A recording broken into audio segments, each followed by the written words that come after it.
ബാലചന്ദ്രൻ വൈജയന്തി കാരണം കുഴഞ്ഞു വീണ് നെഞ്ചുവേദന വന്ന് മരിച്ചു.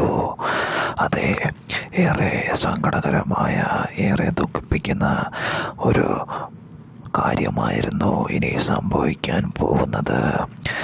ബാലചന്ദ്രൻ ആകെ വയ്യാതിരിക്കുന്ന സമയം അലീനയുടെ കാര്യം പറഞ്ഞ് ബാലചന്ദ്രന് കടുത്ത മാനസിക സമ്മർദ്ദം വൈജയന്തി കൊടുക്കുകയാണ് ചെയ്യുന്നത്. അത് ബാലചന്ദ്രന് ആ സമയത്ത് നിയന്ത്രിക്കാനോ പ്രതിരോധിക്കാനോ കഴിയുന്നില്ല. അങ്ങനെ അലീനയെക്കുറിച്ച്, തൻ്റെ മകളാണ് എന്നറിയാതെ അലീനയെക്കുറിച്ച് ഇങ്ങനെ ഓരോന്ന് തന്നെ ചേർത്ത് പറയുന്ന വൈജയന്തിയുടെ മുന്നിൽ ബാലചന്ദ്രനാകെ ചൂളിപ്പോവുകയാണ്. പെട്ടെന്ന് തന്നെ നെഞ്ചിലേക്ക് കടുത്ത വേദന വരികയും ബാലചന്ദ്രൻ അവിടെ കുഴിഞ്ഞു വീഴുകയും വൈജയന്തിയുടെ മടിയിൽ കിടന്ന ബാലചന്ദ്രൻ അവസാന ശ്വാസം വലിക്കുകയുമാണ് ചെയ്യുന്നത്.